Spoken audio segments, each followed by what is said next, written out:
Hi, I'm Jason Weaver. And I'm not.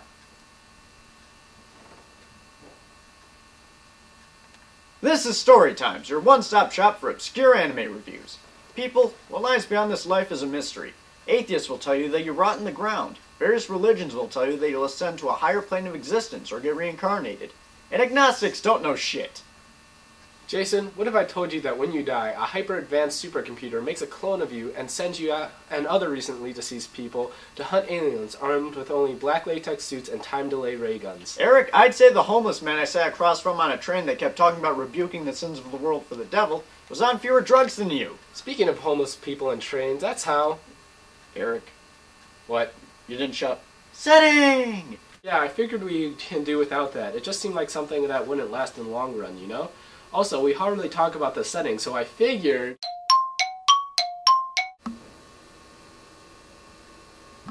You were saying? The setting? Hey, where'd that shotgun go? You want me to get it back out? So Gantz starts out in the same generic Japanese town as most animes do. Everything is completely normal except that a strange black ball has appeared out of nowhere in some random building for no apparent reason. We then cut to the same generic high school most anime protagonists attend, and meet our main character, Kei Kurono. He's bored with learning, so he imagines his teacher and all the other girls in his class are naked. See? He's a pervert. Don't you relate to that? Of course you do. Later, Kurono is preparing to board a train and runs into an old childhood friend, Masaru Kato. Kato notices a homeless man has fallen onto the train tracks and enlists a begrudging Kurono to save him. Unfortunately, Kurono monologues over this course of events, in his lovely voice reminiscent of a retarded cat having his balls slowly but surely fed through a garbage disposal. Fuck! What am I doing down here? Why the hell am I doing this? Are you happy he remembered you now, you fucking idiot? They manage to save the bum, however, this gives them no time to get out of the way themselves before a train comes through and hits them both, killing them instantly. But this is not the end for Kato and Kurono. They find themselves transported into the room with the black ball from earlier, along with a bunch of other people who recently died. In order to distract them from figuring out how the fuck any of this makes sense, the black ball also transports a hot naked suicide victim into the room, named Titimoto. Kishimoto. Mine's funnier. That it is. The black ball then gives everyone futuristic guns that fire invisible time-delay exploding rounds and gimp suits that grant the wearer superhuman abilities. Then it tells them to go kill a small green onion alien. It happens and you will accept it! Everyone is transported outside where they are invisible to the general public to hunt the green dude. He is discovered and killed faster than you can say, "Oh shit, there's a bigger one that the black ball didn't tell us about," and he's pissed you just killed his son. The jolly green Freddy Krueger quickly dispatches of the guys who murdered the little alien, then focuses attention on Kato, Kurono, and Kishimoto. Kato gets mercilessly knocked down a small hill, while Kurono and Kishimoto flee before they meet the same terrible fate. When cornered, Kurono summons up all his courage to run away from the alien, and hope it looks like he's trying to lead the alien away from Kishimoto. Kato reappears to try to help Kurono, only to be mortally wounded for his efforts. Yeah, Kato is kind of a hit-and-miss guy when it comes to saving people. After seeing Kurono finally start to nut up and punch the fuck out of the alien, a boy named Nishi appears out of nowhere and captures it, ending the game. The black ball heals Kato and transports the four of them back to the room where Nishi expositions a bit. He's been doing this for a year. The ball is named Gantz. It clones you right before you die and makes you hunt monsters for points. If you sustain an injury but survive until the end of the game, you are brought back to the room completely healed to do it all again. Same Gantz time, same Gantz channel. Until then, the survivors are released from their room to return to their normal lives, just with the added inconvenience that they can be called away at any time to partake in another game of life and death. Before the next game, we got a few character-driven episodes. Kishimoto returns home to find that Gantz is capable of making mistakes, and that the original her actually survived the suicide attempt and is recovering at the hospital. No doubt existentially devastated, she runs away from home to go stay with Kurono because he really seems like the right kind of guy to turn to in this situation. You're welcome. Why is she back in her clothes? Why? Indeed, Kurono, that heroic paragon of righteousness, allows Kishimoto to stay at his apartment in hopes she will let him have sex inside of her in exchange. Meanwhile, Kato is trying to find a way to get him and his younger brother their own place to live, so they don't have to live with their abusive aunt. Are we sure Kato's not supposed to be the hero in this? We are then introduced to some new characters who are eventually killed to take part in Gantz's next game. Once the survivors from the first game are plucked from their daily lives along with the new contestants, Kurono, the magnificent exemplar, realizes while he was distracted by sexually assaulting Kishimoto, he left his suit at home. Kurono's chances look even worse when one of the weaker aliens manages to kill the veteran Nishi. But thanks to the power of him starting not to be a total pussy, Kurono manages to kill the boss alien all by himself, without even needing a suit at all. Back in their tedious lives, things come to a head when Kato finally strikes back against his aunt for abusing his younger brother, and he uses the money he saved from working hard to get them a small place of their own. Meanwhile, the saintly Kurono gets fed up with Kishimoto freeloading off of him and talking about nothing but how she loves Kato, so he tells her to GTFO. Ha! That'll teach her to return to Kurono for emotional support during a difficult and terrifying time in her life. Then, you guessed it, some more people die, our main characters once again vanish from the world of the living, and they all meet in the room for Gantz's next game. Kurono decides to go angst in a corner and meet Sei Sakuraoka, named for added alliterative appeal. They have a conversation that veers unsurprisingly into Kurono suggesting they fuck. Then, quite surprisingly, she agrees, and they have freaky post-mortem clone sex right there in the hallway. Gantz even politely lets them finish before sending them all to a Buddhist temple to shoot a shitload of sentient statues. As it turns out, all Kurono needed was to get laid, because he becomes way more badass out of the blue and manages to destroy the largest Buddha statue by himself by using his suit to leap about 50-some feet into the air, breaking through its face and kill it from the inside. Yes, all seems to be going fairly well until the last remaining statue alien is found.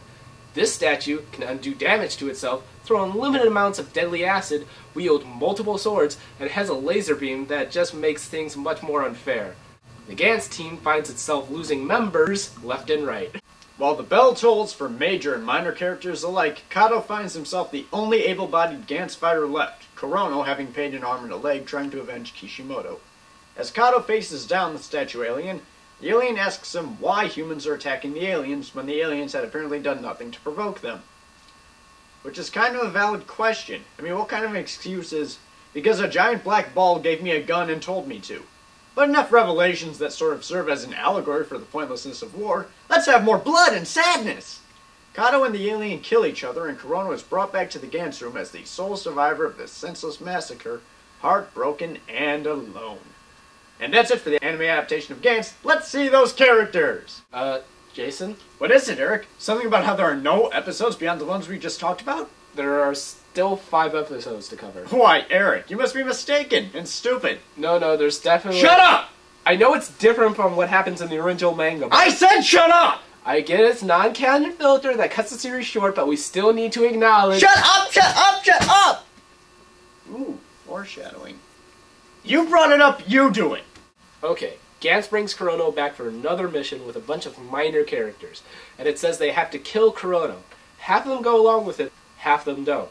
Most of them just end up killing each other. Kurono survives, and Gantz brings him back to the train station he originally died at, with a train bearing down on him once again. Kurono doesn't run from it this time.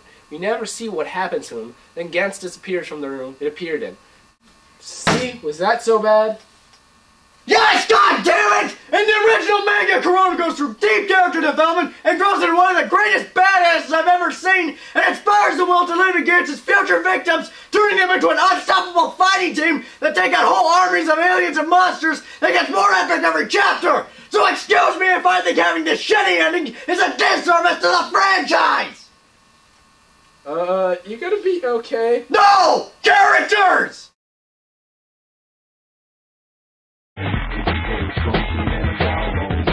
Kurono's flaws are what makes him an interesting character. He's an awkward, selfish, hormone-addled loser, which makes him relatable enough to anime's core demographic. But he does give a few glimpses of impending decency, so he's not totally unlikable. But the voice does not help. Kato is what one would expect the main protagonist of this kind of show to be like. He's blandly kind, compassionate, and sees violence as a last resort. While not as interesting a character as the rest, he is undoubtedly the best role model in the show, trying to quell fights between people and make sure everyone survives the game. Yes, he fails to save everyone, but he seems to be the only one trying. fan service. Next! Enduring a year of Gantz's challenges has fucking warped to this kid. He's supposed to be in middle school, but Nishi is a cold, sadistic, unsympathetic little monkey.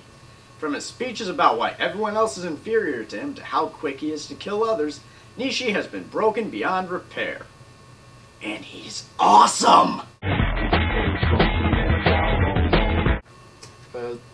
Kishimoto, but more useful. They don't do good female characters in the anime. While Gantz seems to try a little too hard to be mature with more blood and fan service than seems necessary, I will say that the story is original, albeit nearly bursting with plot holes. It has some intense action scenes, and it can even be funny if you're into dark comedy. As for the writing, it's another place where Gantz overexerts itself trying to be edgy by having people swear without any good reason, and there were parts where the mood was flat out ruined by how awkward the writing can get. Add in the weak ending, and Gantz can seem pretty bad. However bad it got, though, it stayed good enough for me to still recommend checking it out. Gantz has very little good to it. The main storyline is presented in a mysterious way that keeps you wrapped up in what happens next. The action also keeps you on the edge of your seat the entire time. Even so, all the gore and fan service kept me from getting close to the seriousness of the story. Every time something awesome is about to happen, it's accompanied by tits and blood. Also, all the characters piss me off by just talking with each other, especially Corona with his annoying tone and bitchy demeanor. Gantz had a good concept, but it tried to play in the major league, with its mature presentation, and it's lost its point along the way. So that's Gantz. I didn't like it. It was okay. Bye. So what do you think really happens when you die? Eric, I think we have a long time before we have to worry about that.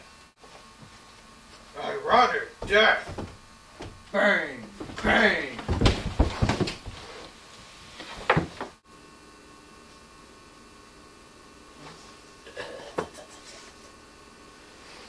Where are we? We're back in the basement, but it's all different and...